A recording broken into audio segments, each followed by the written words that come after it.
Hello, I'm Toycat, and you're watching a geography channel on the internet, and so have you ever wondered where in the world has the best internet? If you're just gonna dick around on Google Maps all day and spend a lot of time on the internet, where would be the best place to live? You know, I don't care about economic performance or human development indexes, I care about internet speeds, and the answer to that is really simple. You need to live in a Nordic country: Latvia, Lithuania, Bulgaria, Romania, Japan, South Korea, or Taiwan. If you live in one of those places, you'll get the very best internet speeds on the planet, with a few tier 2 countries being found in most of the Western world, outside of Australia quite interestingly, and then don't live in Africa is advice if you like the internet. However, this is an interesting map because it goes from less than 2.5 up to 25, which is a really low scale. This is measuring download speeds, and it's interesting because I'm sure you watching this video have a greater than 25 megabit connection, right? And so admittedly this is averaged across an entire country, which is maybe unfair for Canada or Australia or China, but it is still an interesting stat that is in direct contrast to this second graph right here, the world's fastest and slowest internet speeds. So this one comes from speedtest.net and this one comes from Visual Capitalist, and exactly where they get their data for is a little bit harder to measure, but basically they can show that all around the world internet speeds are much faster than 25.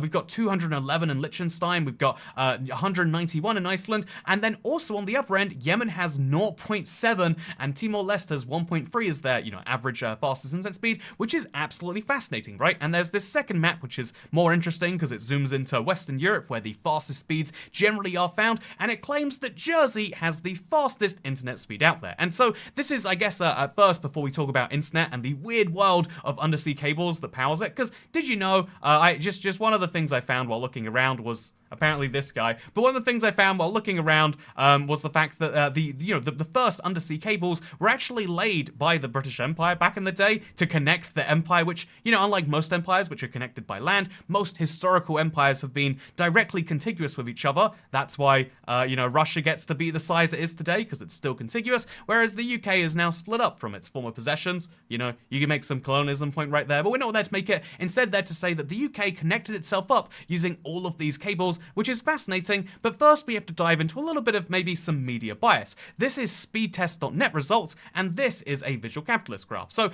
these guys have a slight interest in telling you that Jersey has the fastest internet speed in the world, because at 274.3, that's really great if you have an internet-based business, as a lot of people who are maybe capitalist and looking to decide where to live might be. And wow, it also turns out that taxation in Jersey is actually really cheap. They have a really interesting policy you might not know about. So Jersey is a part of the UK, but it has full fiscal sovereignty, which means they don't have the NHS, they don't have the same post boxes. It's a really weird country in a weird way. Like, it's entirely part of the UK, but also, and it looks like the UK, right? It's got all the same road markings and stuff, but it's distinctly not, and that includes when it comes to taxes.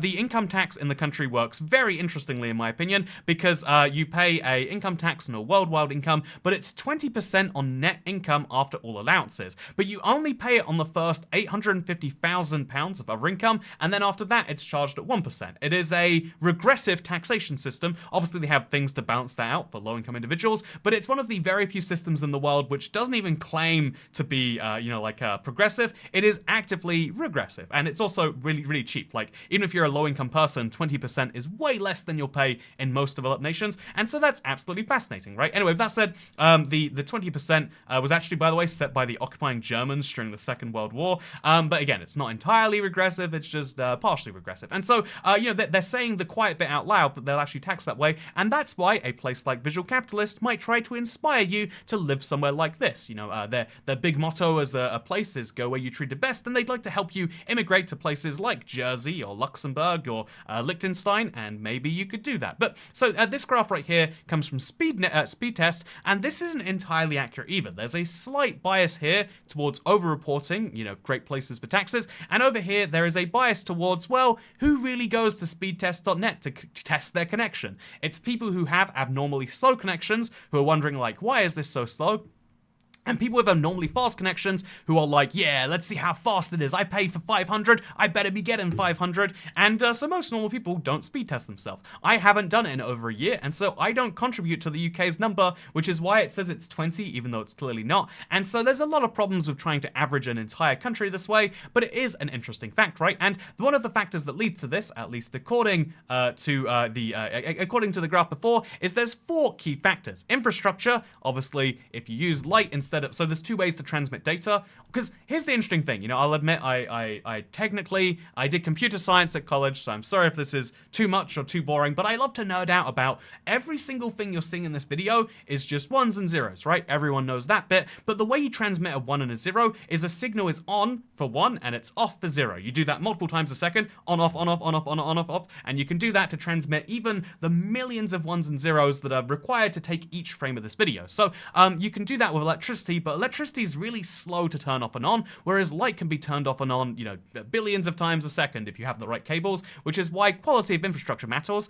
Proximity and connection to submarine cables is great for international stuff. I mean, you might have the best connection around your country. Romania famously has amazing connections around the country, but if you don't then connect well to the rest of the countries, if Hungary has terrible internet and no cables going through there, and Serbia and Bulgaria and Moldova, then you can't access the world. That's a real thing that can happen to countries. So it's all about the proximity to oceans and cables or other countries and their cables. And then the third factor is the size of a country, because obviously, I mean, it goes without saying, right, that getting internet to Winnipeg, Canada, why do they even bother? I'm surprised to learn there is even internet there. Have we confirmed there's internet there? I've never met someone from Winnipeg online, and so honestly, it's starting to seem that way. Also, you know, very interesting place over here. Should we go to the Exchange District and see if they've got any internet exchanges there? Should we see if maybe, ooh, Bluefish Japanese. You wanna eat some Japanese food in the middle of Canada? Honestly, actually, Winnipeg looks nice. I'm sorry for being mean to you, Winnipeg. Actually, I'd love to come here. Yeah, it's very interesting. You know, I like it. Looks like a very generic downtown, but like also these buildings look so old in like a good way. I like that. That's surprising for the middle of Canada. But yeah, obviously the same is going to be true for all sorts of places around the world. And so the more rural and remote you are, the slower you get. And then the final factor is investment. If you want good internet, you could probably get good internet. So yeah, this proximity to submarine cables is a really interesting one because most people don't know submarine cables exist. There are so many of these around the world. Again, this is one of my favorite bits when I'm talking to people from America. I spend a lot of my teenage years talking to Americans, and whether it's about business or Minecraft or whatever it is. And one of the interesting things about that is when they realize that, like, for internet to, you know, for us to have a conversation, it's not using satellites in space, it is sending via undersea cables. For a signal to get from me here in London to, especially on the West Coast, to all the way in Oregon or all the way and you saw it in Connecticut, it has to go via an undersea cable. There is no land route. Okay, wait. This is why you subscribe to a channel that talks about the world. Here's a fun fact. There is no land route between London and the United States of America. This is the high quality observations you come here for. But no, this is a really big deal because it means you have to use one of these undersea cables. And these undersea cables are, of course, incredibly limited. I mean, think about it, right? If you look at all of these, laying one of these cables takes a lot of work, and it can only transmit so many signals at one time. And it has to transmit not just this video from me to you, or this, you know, conversation we're having, but also every single other connection or download or anything else that's going between these continents. And the fact is that it can do it amazingly fast is something that, it has to be said, it's pretty amazing. So that's a key factor that ties into this, which is why I thought it was so cool. You know, I don't know why I keep looking at Slovenia's former prime minister and president. He's pretty attractive for a former prime minister and president, right? Like, if you look at the Slovenian prime minister today, wow, I didn't even know, but that's, you know, they've gone for a downgrade, clearly. Anyway, my point here is to say that, like, the cables connecting the world were only done in, like, 1900, and since then we've had to kind of expand. I've also, something absolutely fascinating, this video is just non-stop tangents. Welcome to the IBX2Cat YouTube channel, by the way. But one of the interesting things about this is that in, you know, to make this work, they tried a few things that didn't really work, and then they planned it out in the 1894 Colonial Conference, which is funny to call that, like, looking back, like, colonialism is just used as a objective bad word, but, you know, everyone was excited, even in Canada, about that. And then so when they're laying the cables, they're like, to get from here, Vancouver, to Australia, or New Zealand, basically, they have to go via Fanning Island. Fanning Island was not a part of the British Empire at the time, and so they're just like, I guess we're just gonna have to annex this island. And there's something beautiful about the idea of, like, I've got territory here, I've got territory here, what do I do about that? Well, clearly the only solution is to find a nice island around here. Fanning Island, by the way, is this one over here. But much more interesting, if we're looking at Kiribati anyway, is the fact that their cities are called London, Banana, Paris and Poland. I just enjoy this. Banana. Really, their major international airport will take you to a place called Banana, and this is a real country that you could actually visit and stay at the Captain Cook Hotel. Honestly, one of the most surreal places on the planet. That the fact that this place gets to be a sovereign nation, they have a UN seat. The population of this place is smaller than the tiny town that you grew up in, probably, it's mathematically. So yeah, this is Fanning Island, and the British just kind of said we'd have it, so we could lay cables here. And so today, I'd be willing to bet they have better than average internet, because they are on one of these major trunk routes. And so yeah, they lay these big undersea cables, it makes the world work, it's a wonderful thing. But one of the interesting facts about that is Australia has fewer access to cables than, say, the UK. Look at the UK and how many cables we have, both to mainland Europe, but also over the transatlantically. And if you look at Australia, they have one in Western Australia over here, and they've got like a fair few in Eastern Australia, but that has to cover their entire continent. And so one of the fun things about their internet is Australia is one of the 4 countries is one of 4 countries of the 13 with caps where 100% of plan options have download caps. That means that the amount you can use the internet in Australia, even on your broadband home internet, is limited. And then also you have to pay 10 cents for every megabyte after that. So that's like, what, 100 cents a gigabyte. That is a huge amount. What's the average data usage in Australia? Only 11.8. This is actually talking about like mobile data, I think. Most people need around 600 gigabytes of data a month. This is a thing that they have to consider. How much data do you use in a month? I genuinely don't know. I know it's in the terabytes, but I don't know how many terabytes. But in Australia, they have to know exactly how much internet they're going to use. And it's one of the weird ways in which one of the richest countries on Earth is, it vibes one of the poorest, right? Like data caps, that's a thing you'd expect for like, Somalia. You'd expect that in the middle of a war zone somewhere. You don't expect that in Australia, but you would get that in Australia. So an interesting fact you might not know also is the fact that cost of broadband internet does vary a lot around the world. So obviously there's a few things that are kind of unbalanced here, but the Russian Federation is the place to move for super cheap internet. Who would have guessed? And then the place you don't want to move for super cheap internet is either Papua New Guinea or Burkina Faso, where it's apparently $500.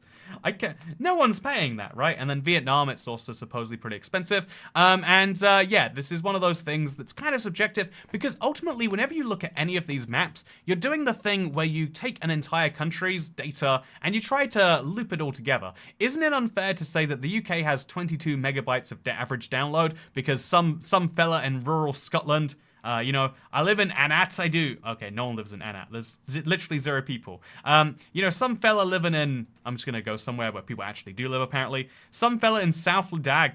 Actually, they've got an airport. Someone living in Connell over here, which is fairly populated for the area apparently.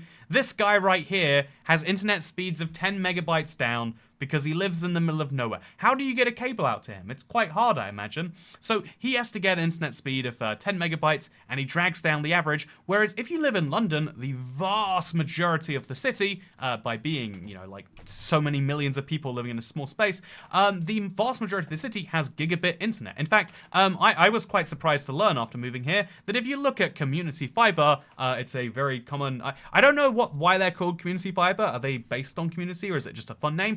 But their plans go from 150 on the low end to 3 gigabit internet on the high end. And sometimes you can get access to 5 gigabit connection.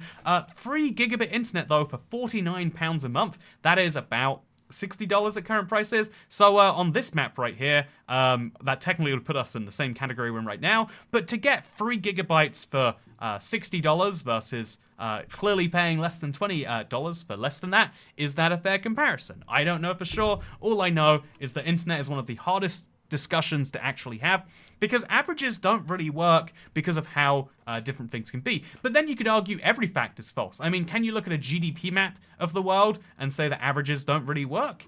Yeah, right, sort of. But yeah, I guess we have to look at data in some way. And when we're looking at data in some way, we say that, technically speaking, Europe has good internet because we need it, and so does North America, and a little bit of the East Asia, and maybe Australia and New Zealand too.